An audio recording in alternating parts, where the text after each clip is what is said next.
pression sur nos élus. Faisons grandir leur...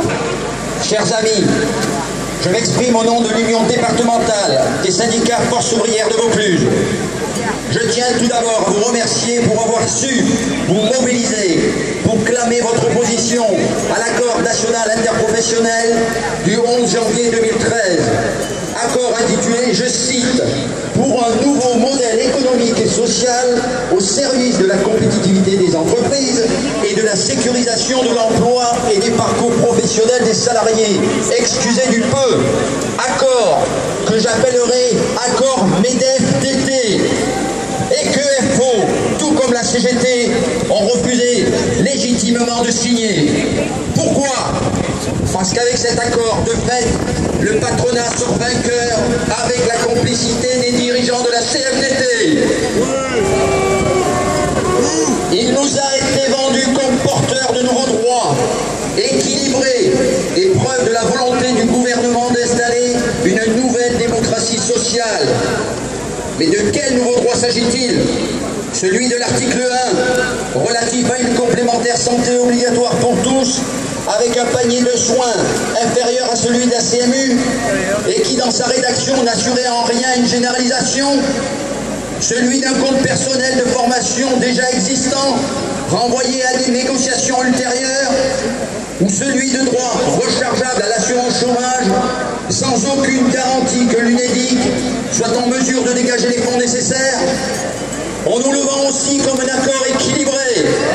Mais de quel équilibre parle-t-on?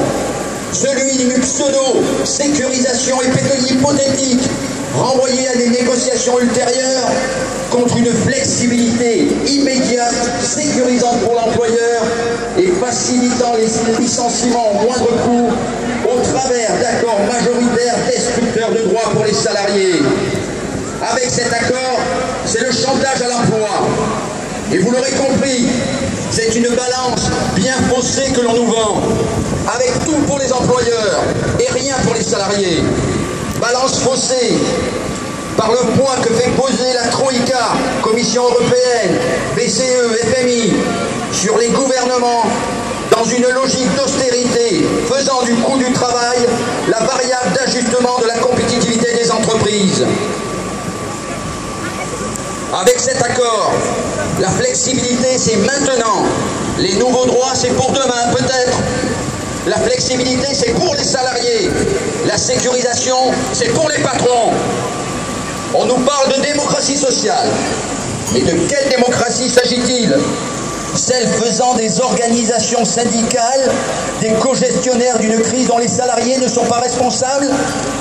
Et qui fait dire aux organisations signataires que le recul de droit est, je cite, une contrepartie équilibrée et nécessaire en ces temps de crise.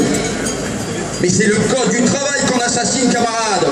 Et demain, au nom de cette logique, c'est votre système de retraite par répartition qui sera visé et menacé.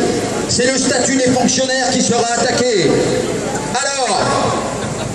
Alors, camarades, ne comptez pas sur FO pour être aujourd'hui le fossoyeur du Code du travail et demain celui de notre système de protection sociale.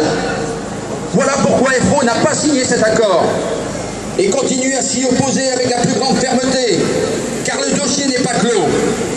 Il convient de tout mettre en œuvre pour que cet accord destructeur de droits pour les salariés ne soit pas transposé dans la loi.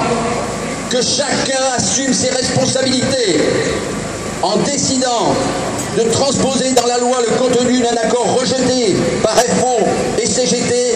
Le gouvernement a clairement choisi son camp.